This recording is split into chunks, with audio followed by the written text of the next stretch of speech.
Hello, everyone, and welcome to my Learning Challenge documentary. My name is Miranda Wu. I'm a senior at Vanderbilt University. I'm from Lima, Peru, and I'm currently studying human organizational development. Today, I will be talking about my HOD Capstone Learning Challenge. The purpose of the Learning Challenge is to intentionally develop a new skill over the course of the semester and reflect on the learning process rather than just the final outcome. For my learning challenge, I decided to train my dog Benito. Benito is a 9-month-old toy poodle who has already been potty trained but has never learned any formal commands or tricks. He has been living at home with my parents for about 6 months, and since I am doing my capstone semester at home in Lima, Peru, I chose this challenge and opportunity because I thought it would be both meaningful and practical. Training a dog requires patience, consistency, communication, and adaptability, which are all qualities that are also important when working with people and leading teams.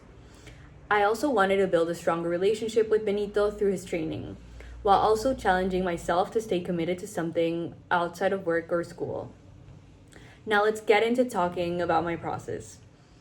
Before I started teaching him commands, I spent the few first weeks researching positive reinforcement, different dog training techniques, and I watched videos from professional trainers, read articles, and looked for advice specifically for toy poodles. The sources I used include the American Kennel Club website, the Poodle Mom on YouTube, Dynamic Dog Training on Instagram, and other assorted videos on other social media platforms such as TikTok and Facebook. One thing I realized very quickly was that there wasn't one perfect method. There's no one-size-fits-all in dog training. Different trainers recommend different techniques, and many of them were designed for larger dogs or simply dogs with other temperaments and personalities than Benito. That taught me early on that I would have to adapt to my approach based on Benito's personality instead of just following one guide exactly. I also spent some time finding the right treats for him, which of course was a very, very enjoyable part for Benito. I focused on finding natural, healthy, and tasty alternatives, as most training methods rely on rewarding via treats or food. Throughout the semester, we worked on one skill at a time. We started with sit, then moved to down, then to spin, then paw, then standing on 2 legs, then recall, and finally heel leash walking. Some tricks came naturally, while others took much more patience. For most tricks, we would start using instructions found within the sources I mentioned previously to get him to understand the command and what was being asked of him. Once he got the commands, especially how certain actions or tricks lead to rewards, we would practice the skills over and over again to reinforce these and really lock them into his memory. One thing I learned was that every new skill built on the previous one. Once Benito understood that listening to a command led to a reward, learning became much more easier for the both of us. My favorite part of this process was probably teaching Benito to give me his paw. Ironically, it was also the trick that gave us the hardest time. None of the methods I found online worked for him, and after several days, I started getting frustrated because I felt like we weren't making any progress. Instead of giving up, I went back and researched different approaches until I found one that matched the way Benito learns and how he was responding to previous approaches.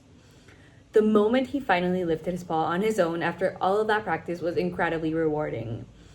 It reminded me that progress doesn't always happen quickly, and that sometimes success comes from changing your approach instead of working harder in the same way. The biggest influence I saw throughout this challenge was definitely the positive reinforcement philosophy I learned from different trainers and organizations like the American Kennel Club. More than any specific trick, these resources emphasize consistency, patience, and rewarding desired behaviors instead of punishing mistakes. So basically showing him what is right and rewarded instead of what's wrong and punished. As dogs' brains don't reason in the same ways that we do. At the same time, Benito himself influenced the process heavily because I constantly had to adapt the techniques to fit his personality and learning style. In many ways, he taught me just as much as I was teaching him. By the end of the semester, Benito was able to perform all of the commands we practiced and had become much more responsive during his daily walks. Of course, he isn't perfect yet. He still gets excited whenever we're on a walk and he sees another dog or a bird. And I know leash walking is something that we'll continue working on. But seeing how much progress he's made in just 2 months is something I'm really proud of, as now he responds to both his name and different commands. Looking back, I realized that this challenge wasn't really about teaching a dog tricks. It was about learning how to manage myself. I had to stay disciplined, even on busy days after work, be patient when progress was slower than I expected, and reminded myself that improvement happens through small, consistent actions rather than just overnight immediate success. Those lessons apply just as much to my own growth as they do to dog training. As I move forward in my career, I think these skills will be incredibly valuable. Projects rarely go exactly as planned, and people don't all learn and communicate in the same ways. These experiences reinforced the importance of adapting your approach, staying consistent, and trusting the process.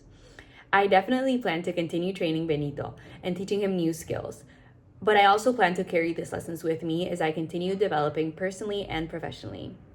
Thank you very much for listening.